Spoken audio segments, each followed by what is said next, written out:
दोस्तों, आज का ये वाकया कुछ इस तरह से है कि इराक में एक ताजिर रहा करता था जिसको अल्लाह ताला ने बेशुमार जानवरों और बेपनाह दौलत से नवाजा था। वो जानवरों को बेचने का कारोबार करता था, उनको पालता पोसता, उनकी देखभाल करता, अच्छी ग़िज़ा खिलाता और हलाल तरीके से उन्हें बेच देता। इसी वजह से उसे एक जगह से दूसरी जगह जाना पड़ता था। एक बार ऐसा हुआ कि उसने अपने बकरियों को दूसरे शहर जाकर बेचने का फैसला किया। उसने अपने बेटे से कहा, मैं ये बकरियां बेचने के लिए जा रहा हूँ। बेटे ने कहा, हम आपके साथ चलना चाहते हैं अब्बा जान। तो ताजिर कहने लगा, नहीं, इस बार नहीं। उसके बाद ताजिर अच्छी नीयत के साथ अपनी बकरियों को लेकर हल्ब शहर की तरफ रवाना हो गया। वो ताजिर उस जगह पर पहुंच चुका था। कुछ दिन वो ताजिर वहीं पर रुका। वहां पर मवेशियों का एक बहुत बड़ा बाजार लगता था। उसने अपनी बकरियां बेची और बहुत सारा रकम कमाकर वापस अपने शहर की तरफ रवाना हो गया। अभी वो रास्ते में ही था, एक डाकू जो उस जगह का मशहूर डाकू था, उसने उसको देख लिया और वो समझ गया कि ताजिर के पास बहुत ज्यादा रकम है, यानी बहुत ज्यादा रुपये पैसे हैं। उसने सोच लिया कि मैं इसको लूट लूंगा। वो डाकू लगातार उस ताजिर का पीछा करने लगा। जब ताजिर रास्ते में एक वीरान जगह पर एक पेड़ के नीचे कुछ देर आराम करने के लिए रुका तो उस डाकू ने ताजिर पर हमला कर दिया। उसके गर्दन पर अपना खंजर रखा और कहने लगा, जो कुछ भी तुम्हारे पास है निकाल कर चुपचाप हमारे हवाले कर दो। उस नेक इंसान ने इधर उधर देखा और शोर मचाया कि कोई शायद उसको बचा ले, मगर उस वीरान जगह पर उसकी आवाज को सुनने वाला कोई इंसान वहां पर मौजूद नहीं था। उसने खामोशी से अपना सारा माल डाकू के हवाले कर दिया और कहा, अब तो मुझे जाने दो। लेकिन डाकू की नीयत बदल चुकी थी। उसने कहा, नहीं, मैं तुझे मार डालूंगा। ताजिर ने कहा, तुमने मेरा तमाम माल ले लिया, अब तुम्हें मेरी जान से क्या गरज है? मेरे छोटे छोटे बच्चे हैं, मुझे कत्ल ना करो। मगर डाकू के सर खून सवार था। ताजिर ने उसकी मिन्नत समाजत की, मगर डाकू ने इसकी कोई परवाह नहीं की और उसको कत्ल करने लगा। ताजिर ने दाएं बाएं देखा कि उसकी कोई मदद कर दे, मगर वहां कोई इंसान मौजूद नहीं था। अचानक उसकी नजर ऊपर दरख्त पर गई जिसके नीचे वो आराम कर रहा था। उसने वहां पर देखा, दो कबूतर बैठे हैं और उसके तरफ देख रहे हैं। उसने उन कबूतरों की तरफ देखकर कुछ कहना चाहा, लेकिन डाकू खंजर से उस पर हमला करने लगा। अचानक उसने बड़ी मुश्किल से उन कबूतरों को मुखातिब किया और कहा, एक कबूतरों, गवाह रहना कि मुझे इसने बेरहमी से मारा है। मेरे हलाल कमाए हुए माल को इसने छीन लिया। तुम गवाह रहना और मेरे बच्चों को मेरे बारे में बता देना। डाकू उसे कत्ल कर चुका था। उसके आखिरी अल्फाज मजाकिया अंदाज में दोहराने लगा, एक कबूतरों, गवाह रहना, गवाह रहना। एक कबूतर बेजबान तेरी क्या गवाही देंगे? अब डाकू उस इंसान को मारकर अपने रास्ते पर आ चुका था। रास्ते में भी वही अल्फाज दोहराता रहा कि ए बेजबान परिंदे उसकी क्या गवाही देंगे? ऐसा नहीं हो सकता। उन्हें क्या मालूम कि मैं कौन हूँ। इधर उस नेक इंसान के घर वाले उसके आने का इंतजार कर रहे थे। दिन गुजरते रहे लेकिन उसकी कोई खबर ना मिली। चुनांचे उसका बड़ा बेटा अपने वालिद की तलाश में उसी हल्ब शहर आया। वहां उसको बताया गया, फला तारीख को तुम्हारा बाप यहाँ पर आया था, उस जगह वो रुका था और फला के हाथ उसने अपने बकरियों को बेचा था और इतनी रकम वसूल की थी, जो कि बहुत ज्यादा रकम थी। और चंद दिनों के बाद हल्ब से कुछ दूर फासले पर वीराने में किसी नामालूम शख्स ने उसे खंजर से मार दिया और सारी रकम छीनकर वो भाग गया। तुम्हारे वालिद को इसी शहर के कब्रिस्तान में दफना दिया गया है। ये सुनकर बेटा बहुत रोया, बहुत गमजदा हुआ। वो बेटा अपने बाप से बहुत ही मोहब्बत करने वाला था। वो शहर के हाकिम के पास गया और कहा कि ये कैसे हो गया? मेरा बाप तो यहाँ पर कारोबार के सिलसिले में आया था, बकरियों को बेचता था और उसके पास जो रकम थी वो रकम भी ना मिल सकी। रकम का गम नहीं, लेकिन मेरे बाप के जाने का बहुत ही गम है। ऐसे कैसे आपके शहर में कोई अजनबी आता है और किसी को मार कर चला जाता है? क्या आपके पास उसे पकड़ने वाला कोई नहीं? शहर के हाकिम ने उसकी बात ना सुनी और रो रो कर वहां से काजी के पास पहुंचा। काजी ने भी उसकी कोई मदद ना की। उसके बाद वो अपने वालिद के उन दोस्तों के पास गया जिनके हाथों उसने अपनी बकरियों को बेचा था।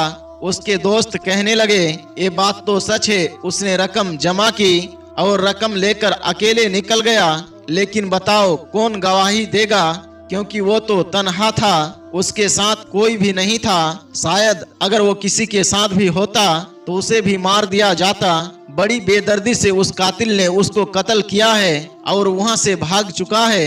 हम उसे नहीं ढूंढ सकते हैं। कातिल ने कोई निशान तक नहीं छोड़ा है। उसके बाद ताजिर का बेटा मायूस होकर वापस अपने शहर आ गया। घर आकर वो सोच रहा था कि किस तरह से ये सारी बात मैं अपने माँ को बताऊं, लेकिन माँ को बताना भी जरूरी था। उसने कहा, माँ, बाबा को इस तरह किसी ने मार दिया है। वो कौन अजनबी था हम नहीं जानते हैं। पैसे भी लेकर वो भाग गया और बाप को उसने खत्म भी कर दिया। मैं उस कब्रिस्तान से होकर आ रहा हूँ जहाँ पर उनको दफन किया गया है। माँ ने एक खबर सुनी तो बेहोश हो गई। माँ को होश तो आ गया था, लेकिन काफी वक्त गुजर जाने के बाद भी कातिल का कोई पता ना चल सका। वो बेटा सोचता है कि किस तरह मैं अपने बाप को इंसाफ दिलाऊंगा। एक बार ऐसा हुआ कि वो फज्र की नमाज पढ़ने के लिए मस्जिद में गया। वहाँ पर एक मौलवी साहब थे। उन्होंने उसको परेशान और जारो कतार रोते हुए देखा तो उससे पूछा, बेटा क्या बात है, आखिर तुम इतना क्यों रो रहे हो। उसने तमाम वाकया मौलवी साहब को सुना दिया कि मेरे नेक बाप को किसी ने मार डाला है, मैं यतीम हो गया हूँ, मुझे समझ में नहीं आता है वो कौन था जिसने चुपके से मेरे बाप को कत्ल कर दिया है। उस शहर के हाकिम को भी ये बात मालूम नहीं, गवाही देने वाला भी कोई नहीं। तो मौलवी साहब कहने लगे, अगर मैं तुम्हें वक्त के वली के बारे में बताऊं जो अल्लाह के वली है और अपने इल्म पर वो उरूज रखते हैं, कि वो जरूर हमें खबर दे देंगे कि तुम्हारे बाप को किसने नाजायज तौर पर कत्ल किया है। ये सुनकर बेटा बहुत खुश हुआ। उसने कहा, क्या आप मुझे उनसे मिला सकते हैं। मौलवी साहब के साथ वो उस अल्लाह के वली के पास पहुंचा। अल्लाह के वली उस वक्त इबादत में मसरूफ थे। बेटा चुपके चुपके रोए जा रहा था। अल्लाह के वली ने अपनी इबादत से फारिग होकर कहा, बेटा गम ना करो, इंशाअल्लाह गवाही वो देंगे तुम्हारे बाप के कत्ल की जिनके बारे में उस अजनबी को भी गुमान नहीं था।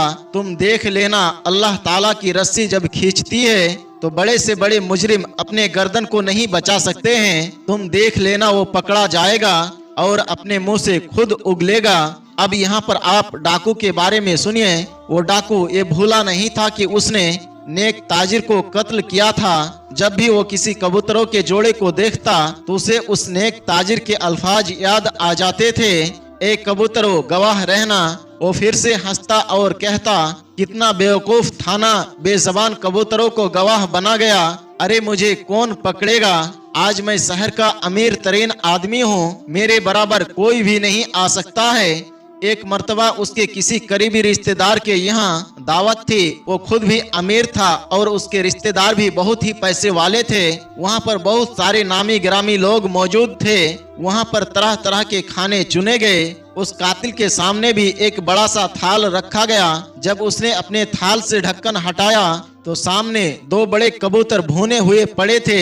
उस आदमी ने एक लंबी सांस ली और उसके आंखों के सामने एक दरख्त और उसके डालों पर बैठे हुए एक कबूतरों का जोड़ा और एक लाश घूम गई। उसके कानों में उस नेक ताजिर के अल्फाज गूंज रहे थे, एक कबूतरों गवाह रहना। और फिर उसने ना चाहते हुए भी एक जोरदार कहकहा लगाया।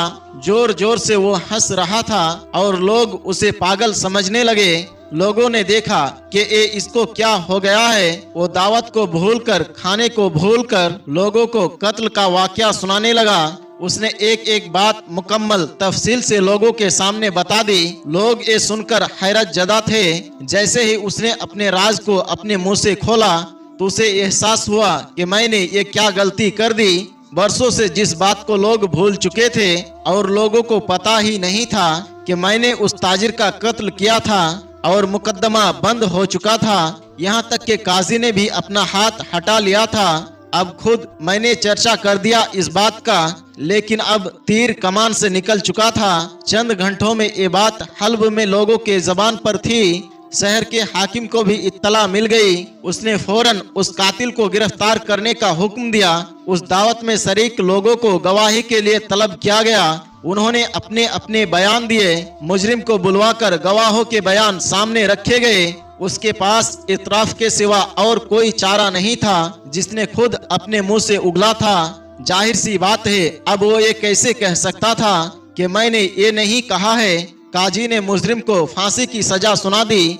फांसी से एक दिन पहले मुजरिम से उसकी बीवी ने अलविदाई मुलाकात की और उसने पूछा, जब इतने सालों से तुम्हारे इस जुर्म के बारे में लोगों को पता नहीं था, मैं भी नहीं जानती थी, तो फिर तुम कैसे इस राज को अपने जबान से फास कर दिया? उसने जवाब दिया, मुझे नहीं पता। मुझे ऐसा लगा कि एक बुजुर्ग हस्ती मेरे सामने है। उनका चेहरा बहुत ही नूरानी था।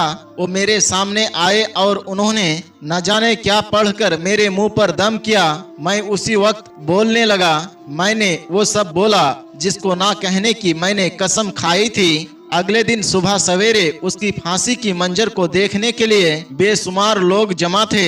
उनमें उस नेक ताजिर का बेटा भी था। उसे मालूम हो गया था कि कातिल गिरफ्तार हो चुका है, उसे पकड़ा जा चुका है। वक्त के वली ने जो कहा था वो बात सच साबित हो चुकी थी, लेकिन अभी एक हैरत जदा मंजर देखना बाकी था। जब उसके गर्दन में रस्सी डाल दी गई, उसने कहा, लोगों, मेरे जबान से वो अल्फाज नहीं निकले थे, बल्कि वो कबूतरों के जबान से निकले थे। वो 2 कबूतर जो उस दरख्त पर मौजूद थे, जो मुझे मारते हुए देख रहे थे, और वही दावत के रोज मेरे सामने थाल में पड़े थे, लेकिन मुझे नहीं पता वही कह रहे थे। मेरे मुंह से बस उनके अल्फाज की अदायगी हो रही थी। लोग उसको समझ रहे थे कि इसकी जहनी तवाजुल बिगड़ चुका है, यानी अब ये पागल हो चुका है। जब जल्लाद ने रस्सी खींच दी, लोगों ने एक मुजरिम को उसकी सजा पाते हुए देख लिया और सब ने सुकून की सांस ली। फिर अचानक ही लोग बेख्तियार नारे तकबीर, अल्लाहु अकबर की आवाज बुलंद करने लगी। या अल्लाह, तू चाहे तो बेजबान को भी जबान दे दे। उसी वक्त लोगों ने 2 कबूतरों को देखा जो कातिल के सर पर बगैर किसी हरकत के बैठे थे। तमाम लोगों ने कहा, इन 2 कबूतरों ने गवाही दे दी। और फिर यही नहीं हुआ कि मुजरिम को अपनी सजा मिल गई, बल्कि बकरियों से हासिल होने वाली वो रकम जो उस नेक ताजिर इंसान की थी, उसके बेटे को दिलवाई गई। सुभान अल्लाह, बेशक इंसान अगर नेक काम करता है तो अल्लाह ताला गवाही बेजुबान जानवरों से भी दिलवा देता है। हमें यकीन होना चाहिए इस बात का कि हमारी मदद के लिए हमारा रब काफी है।